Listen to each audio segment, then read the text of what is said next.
और नए शिक्षा मंत्री के रूप में हम चाहेंगे कि बिहार में गुणात्मक सुधार हो शिक्षा का, और जो छात्र छात्राएं हैं चाहे स्कूली स्तर पर चाहे कॉलेज के स्तर पर उनकी पढ़ाई अच्छी से हो, क्योंकि हम सभी जानते हैं कि हमारे बच्चे भविष्य हैं और ये जो शताब्दी है ये सेंचुरी ऑफ नॉलेज है।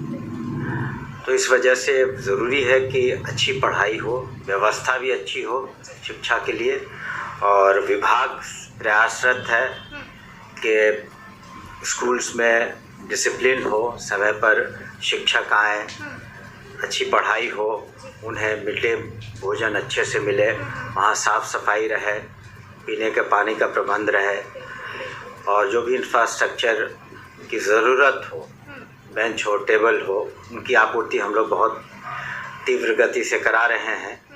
और आप देख रही होंगी कि लोगों में भी बहुत उत्साह है, और हाल में माननीय मुख्यमंत्री के पहल पर 2 लाख से अधिक शिक्षकों की नियुक्ति हुई कमीशन के द्वारा। तो हम समझते हैं कि शिक्षकों की पूरी जो कमी थी वो भी पूरी कर गई, और आने वाले समय में हम और अधिक शिक्षा पर ध्यान दे पाएंगे। शिक्षा का बजट काफ़ी बड़ा है, आकार बहुत बड़ा है, और हमने ज्वाइन करने के बाद विभागीय समीक्षा भी की, और जो आवश्यक कार्रवाई है, और हम लोगों से भी मिल रहे हैं, शिक्षकों से भी मिल रहे हैं, ताकि हमें शिक्षा में आगे बढ़ना है। शिक्षित बिहार ही विकसित बिहार होगा। इस वजह से हम लोग पूरी ईमानदारी और तन्मयता के साथ अपने कर्तव्यों का निश्चित रूप से निर्वहन करेंगे। अच्छा, एक और सवाल है कि क्या लगता है आपको शिक्षा व्यवस्था में कोई सुधार हुई है? क्योंकि लगातार कहा जाता था शिक्षा व्यवस्था बेपटरी हो गई है, क्या आप पटरी पर लौटी है? या फिर इसे हम ऐसे भी कह सकते हैं कि क्या के पाठक ने शिक्षा व्यवस्था के लिए कुछ अच्छा काम किया है? देखिए, शिक्षा व्यवस्था में निश्चित रूप से बहुत सुधार हुए हैं। आप जा कर के गाँवों में देख लें, शहरों में देख लें, एक तो बच्चों की संख्या और अधिक बढ़ी है, जो छात्र छात्राएं हैं उनकी संख्या बढ़ी है। दूसरी बात है कि जो आम शिकायत थी कि शिक्षक लेट आते हैं, समय पर नहीं आते हैं, कम आते हैं, उसमें भी बहुत सुधार हुए हैं।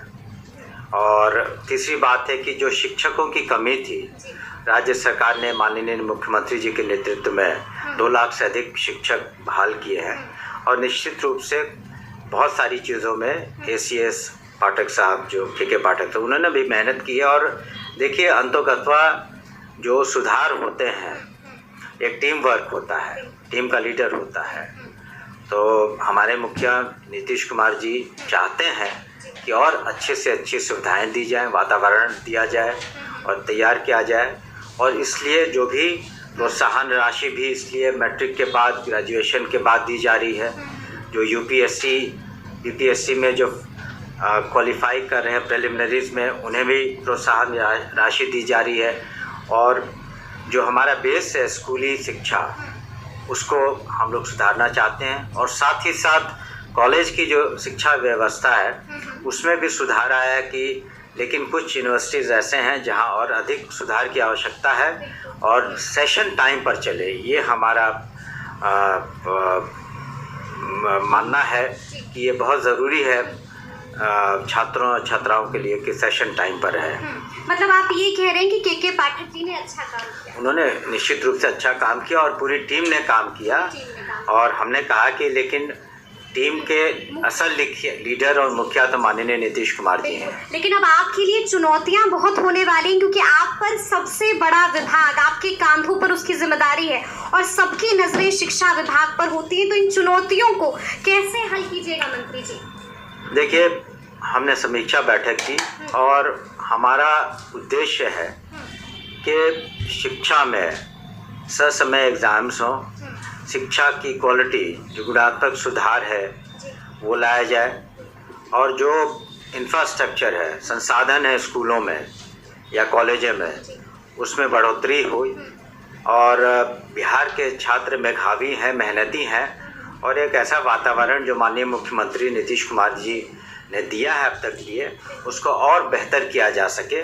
इसलिए आप देखेंगे शिक्षा विभाग का बजट भी सबसे ज़्यादा है और इस वजह से हम लोग कोई कमी नहीं रहने देंगे और ईमानदारी निष्ठा और के साथ मेहनत करेंगे और जो भी चीज़ें हमारे संज्ञान में आएंगी, पब्लिक का सुझाव हो या अभिभावकों का सुझाव हो या मीडिया का सुझाव हो या शिक्षकों का सुझाव हो, उसको हम निश्चित रूप से उस पर गौर करेंगे और जो बातें ग्रहण करने लायक होंगी उस पर हम ज़रूर गौर करेंगे। ज़रूर गौर कीजिएगा। देखिए, हम बात कर रहे हैं शिक्षा मंत्री से भी और हम बात कर रहे हैं पूर्व IPS अफसर से भी। हम आपसे जानना चाहते हैं कि अभी जो सबसे ज्वलंत मुद्दा है मंत्री जी, वो ये है कि BPSC TRE 3.0 का पेपर लीक हो गया है। सीधा सवाल आपसे यही होगा मेरा कि इसको लेकर शिक्षा विभाग क्या कर रहा है? देखिए, मीडिया ने इन बातों को खबर किया है तो इसमें तो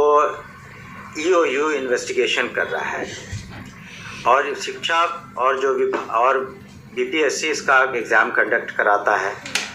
अगर कोई कमी रही है तो इसको निश्चित रूप से EOU देखेगा और उसी के EOU के फाइंडिंग पर जो कमीशन है एक निर्णय लेगा।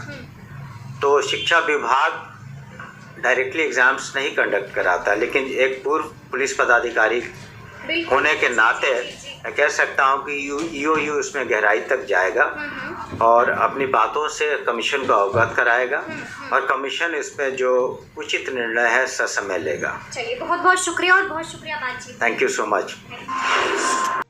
तो दोस्तों, ये थे बिहार के हमारे शिक्षा मंत्री जो आज खुलकर बोले हैं शिक्षा व्यवस्था पर। उनका कहना है कि बिहार की शिक्षा व्यवस्था जो है हम बेहतरीन करेंगे, लेकिन हमें शिक्षकों का साथ चाहिए। और उन्होंने ये भी कहा है कि हमने अब पद धारण कर लिया है तो बिल्कुल आप घबराइए मत, हम आपके लिए बेहतरीन करेंगे, बेहतरीन कुछ लेकर आएंगे, बेहतरीन काम करेंगे शिक्षा के क्षेत्र में। बस आप लोगों का दिन प्रतिदिन हमें सहयोग मिलना चाहिए। और कहीं ना कहीं जो शिक्षा मंत्री हैं वो ये भी कह रहे हैं कि भाई जो पेपर लीक का मामला है उसे भी हमने संज्ञान में लिया है, जांच टीम गठित है, कोई भी दोषी अगर पकड़ा जाता है तो उसे नहीं छोड़ा जाएगा, उसके खिलाफ़ जो है वो कार्रवाई की जाएगी।